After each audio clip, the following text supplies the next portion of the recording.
Hey folks, and welcome back to another Division 2 video. In this video, I'm going to be giving you some tricks and tips to help you keep your hardcore Division agent alive. Let's jump into it.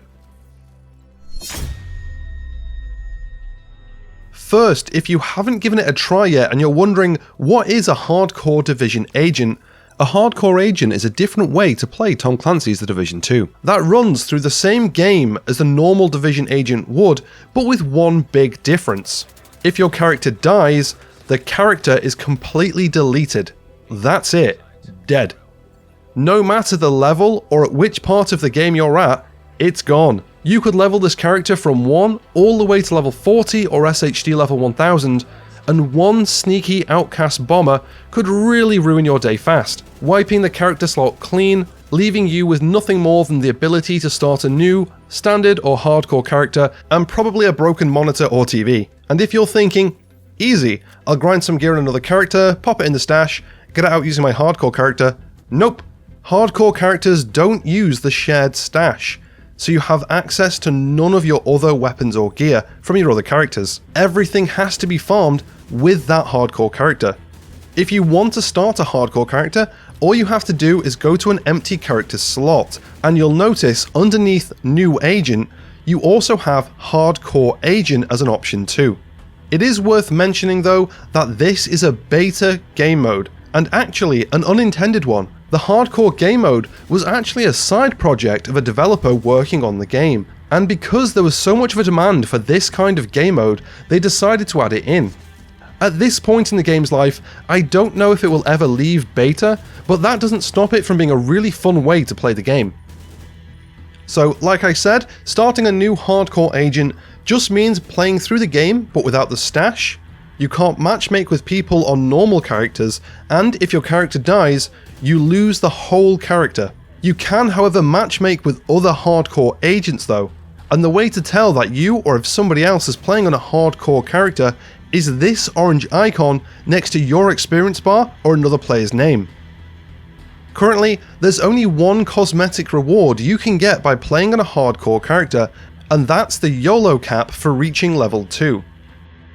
There is also a handful of commendations for completing strongholds, reaching gear score 500, and for the really dedicated hardcore agents, completing the Dark Hours raid. But you've made your hardcore character, you're in game, now it's time to survive.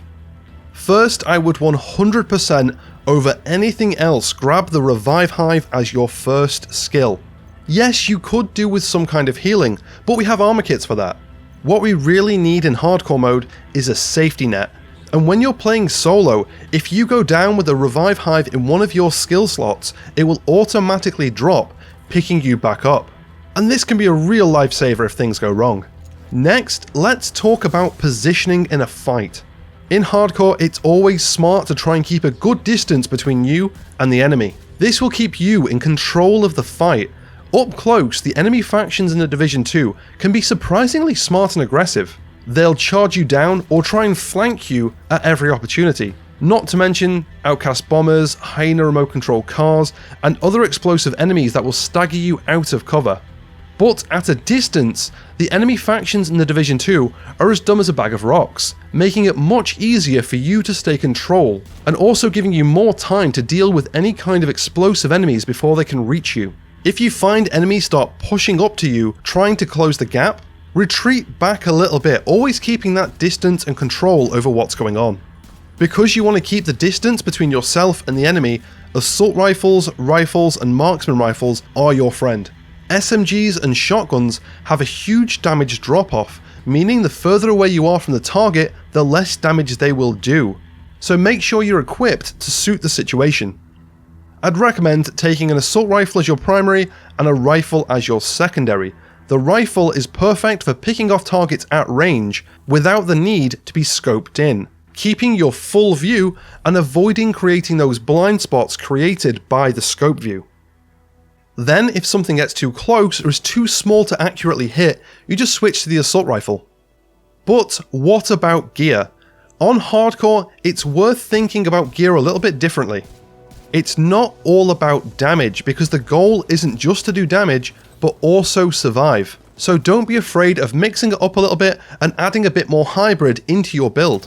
If you want to run a gun damage build, which is my preferred way of playing, add a few blue cores to increase your survivability. Yes, your damage will take a hit, but that extra damage won't do you any good while you're rewatching the opening cinematic.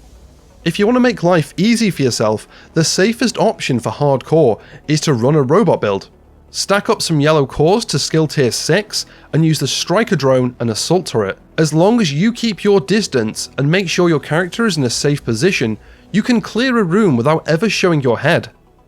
Oh, and I just want to take 2 seconds to address this talent. No, don't. Just no. Not worth it, don't do it, you have been warned. But Unbreakable is your friend. If survival is your goal, there's not much better than a bonus nearly full bar of armor. The real trick though to playing on hardcore in Tom Clancy's The Division 2 is just take your time, don't rush.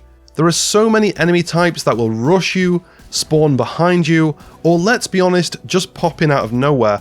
So take your time and make sure you've cleared an area before moving on to the next one. Now, there is something I do have to mention when it comes to playing the Division 2 with a hardcore character, and this is something many players fear and have become victims of. Deltas and crashes. The hardcore character type is in beta, and this means it's not perfect or as finished as we'd like it to be, and there have been multiple people who have lost characters because of disconnects. If the game deltas, which is a type of disconnect, this can count as a player death and delete your hardcore character. I don't know if this has something to do with the way the game's coded or not. Maybe it counts the respawn it uses to move you to the nearest safe house as a death or something? Something that obviously wouldn't affect a normal character, but to a hardcore character it's a death sentence. But this is something you should keep in mind and might happen when playing the Division 2 on hardcore. It doesn't happen on a regular basis, but there is a chance, and it's something you should be aware of. Or maybe, just maybe, surviving the deltas is the true endgame of a hardcore character. But that is everything for this video. If you spend much time on Twitch, I'm part of a stream duo with my better half Cooks, where we play the Division 2 every Monday and Wednesday at 10 PM UK time. So if you have any questions or just want to talk some Division 2, give the channel a follow. And also, to mix the week up a little bit, on Saturdays we take it in turns playing random horror games with full jump scare alerts, which is always a good laugh, and that's at 10 PM too. If you enjoyed watching this video, give it a thumbs up and subscribe for more Division 2 content. Thanks for watching, and I'll catch you in the next one.